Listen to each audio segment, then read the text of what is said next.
Bonjour à tous. Dans cette vidéo, on va regarder et présenter le mini-projet sur Reversi en MVP.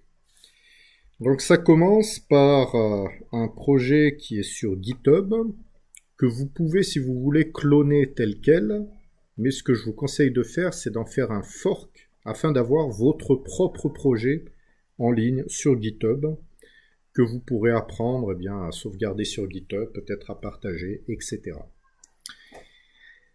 Comment vous faites? Il faut faire un fork pour ça. Et un fork sous GitHub, c'est une opération simple. Si vous êtes connecté, si vous êtes identifié sur GitHub, si vous ne l'êtes pas, identifiez-vous. Si vous n'avez pas d'identifiant, créez-vous un compte sur GitHub. C'est vraiment le b.a.-ba pour les programmeurs, d'avoir un compte sur GitHub ou autre. Et une fois que vous avez fait ça, vous allez sur le projet et vous devriez voir ici un petit bouton qui s'appelle Fork. Vous faites le Fork et ça vous amène, alors moi je l'ai déjà fait précédemment là, je ne vais pas en faire 36 000. Une fois que vous avez fait Fork, il va vous demander où est-ce que vous voulez enregistrer votre projet, localement, dans votre compte à vous. Et ça va vous faire une copie du projet. Et c'est cette copie du projet que vous allez cloner sur votre machine. Alors pour ça, vous aurez ici un petit bouton code dans lequel vous aurez une adresse HTTPS que vous pouvez copier. Et cette adresse HTTPS, c'est ce qu'on va utiliser pour faire notre clone. Donc par exemple, si je me place ici, je peux faire un clone de mon projet avec l'adresse qui m'a été donnée. CTRL-V, là, je la mets. Et ça va me cloner le projet en local et ça va le synchroniser avec le nouveau fork que je viens de faire. Ensuite, vous pourrez travailler à partir de ce projet. Alors, une des premières choses à faire, une fois que vous avez fait votre clone, vous regardez, en fait, il vous l'a cloné. Alors, moi, j'ai beaucoup de répertoires, mais il vous a fait un clone et vous pouvez aller directement dedans. Vous vous placez à l'intérieur. Vous vérifiez bien que vous êtes dans le répertoire qui contient le fichier package.json. Et si c'est bien le cas, alors vous pouvez installer les dépendances avec npm install. Ça lance l'installation de toutes les dépendances. Ça peut prendre un petit moment, c'est pas grave. C'est à faire une fois au début du projet. Et c'est tout. Ensuite, une fois que c'est fait, si vous revenez sur votre projet, les dépendances sont déjà installées. On pourra juste démarrer le projet. Alors, pendant que ça installe tout ça, on va regarder le projet en question. Vous aurez cet ensemble de fichiers là qui est fourni ici. Les fichiers que vous allez éditer sont principalement dans le répertoire TS pour TypeScript. Dans le répertoire TS, vous avez un fichier index, qui est grosso modo le main, le fichier racine. Et puis vous avez plusieurs fichiers, notamment Reversi Model et Reversi Presenter, qui sont les deux fichiers qu'on va éditer. Vous avez un autre fichier qui s'appelle Reversi Model spec.ts, c'est un fichier de test qu'on va utiliser pour réaliser le modèle. Et puis vous avez un fichier Reversi Définition qui contient un ensemble de déclarations de type, soit des tuples, soit des objets. Voilà, vous avez un ensemble de choses qui sont là comme ça. Alors le projet, comment est-ce que vous le démarrez? Une fois que vous avez installé les dépendances, vous pouvez faire npm start pour démarrer le projet.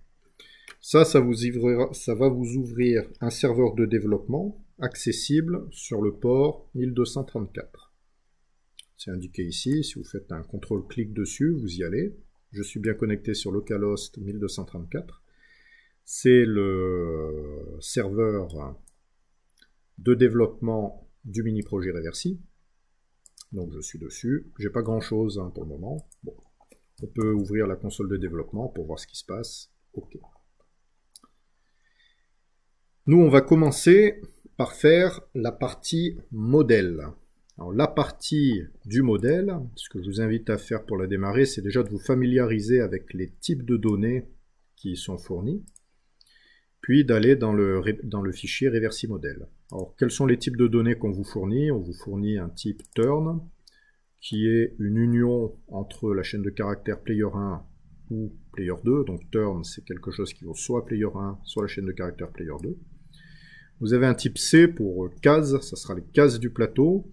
Case du plateau, on va dire que son type, c'est soit elle est vide, soit elle est type turn, c'est-à-dire, en gros, soit elle vaut vide, soit elle vaut player 1, soit elle vaut player 2. Ensuite, on va définir ce qu'est une ligne du plateau. Bah, je vais la définir comme étant un tuple de 8 cases. Puis on va définir ce que c'est un plateau. Un plateau, c'est un tuple de 8 lignes. Puis on va avoir des types particuliers qui sont des types read-only, c'est-à-dire en lecture seule. En gros, là, on va définir qu'est-ce qu'est un plateau en lecture seule. Et on va définir le type ligne, R pour row, de 8 cases en lecture seule. Puis un tuple de 8 lignes en lecture seule pour définir un tableau en lecture seule. Enfin, un plateau en lecture seule. On a le type tiles coord. Alors, tile, ça veut dire case. Coordonnées de cases, on va dire que c'est un type read-only, un tuple de 2 nombres pour x, y.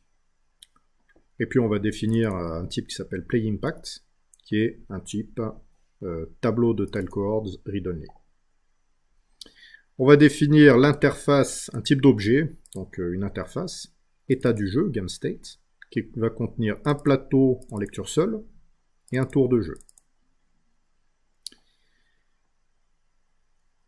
Qu'on peut mettre aussi en lecture seule. Bon, il n'est pas en lecture seule, mais voilà. Et on définit ensuite un deuxième type d'objet, les reversi model interface. Reversi model interface, c'est ce qu'on aura besoin de connaître du modèle pour pouvoir interagir avec. Donc ce qu'on a besoin de connaître du modèle, bah, on a besoin que le modèle il nous fournisse une méthode qui nous renvoie l'ensemble des cases qui seraient prises si le joueur courant posait un pion aux coordonnées x, y.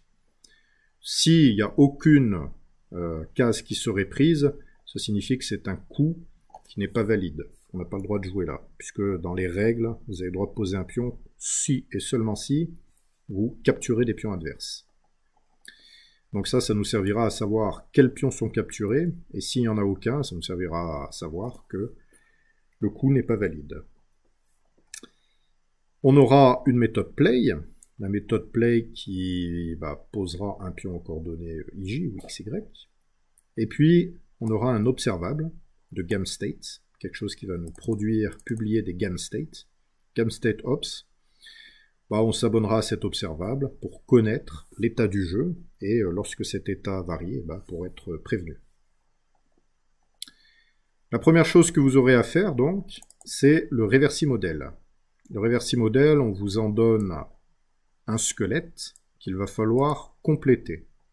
Et pour vérifier que vous arrivez à bien compléter ce squelette, et pour vérifier que vous arrivez à bien implémenter les méthodes qu'on vous demande, et notamment la méthode pion taken if play at, qui va calculer les pions qui seraient pris si on jouait à telle coordonnée. C'est une méthode où il va y avoir un petit peu d'algorithmique à faire, un peu d'algorithmique sur les tableaux. Pour vérifier ça, on vous fournit un script de test. Ce script qui exécutera reversi-model-spec.ts, donc un ensemble de tests. Ce script, vous pouvez le lancer avec le script donc test. Alors soit vous utilisez ça, là comme moi, soit dans une console, lancez à partir du répertoire du projet npm test. npm test, donc, ça va lancer un navigateur dans lequel on va exécuter le script de test et qui va synthétiser les résultats des tests. Au départ, on a une dizaine de tests qui sont faits et les 10 tests vont échouer. Ce qu'on vous suggère de faire, c'est d'essayer de résoudre les problèmes un par un. Si vous voyez que vous avez des problèmes, déjà vous lisez le sujet pour voir ce qu'on vous demande de faire. Petit à petit, normalement, les tests vont devenir verts. Et à la fin, vous devriez avoir les 10 tests qui passent.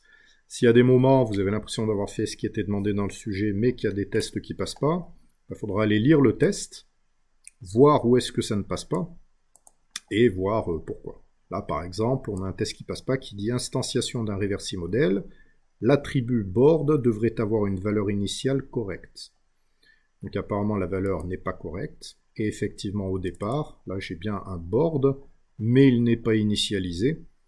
Donc il vaut undefined au départ, et bien sûr ce n'est pas une valeur correcte. Au départ, quand je fais un reversi modèle, je devrais avoir un plateau. Un plateau de départ d'ailleurs, avec des cases vides, mais aussi des cases avec des pions noirs et des cases avec des pions blancs. Des cases player 1 et des cases player 2. Voilà ce que vous aurez à faire. Donc il faut démarrer en fait en faisant le reversi modèle. La base, c'est quand même d'avoir un modèle qui fonctionne, et sur ce modèle ensuite, vous pouvez faire un présenteur, une vue, etc. Mais à minima, il faut quand même avoir un modèle qui fonctionne.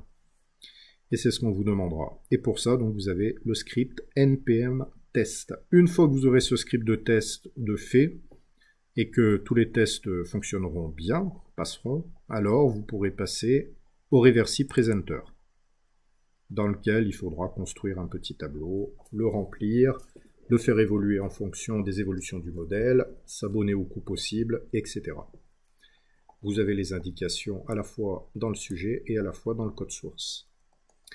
Voilà, ça termine l'introduction de ce sujet, et il ne me reste plus qu'à vous souhaiter bon courage.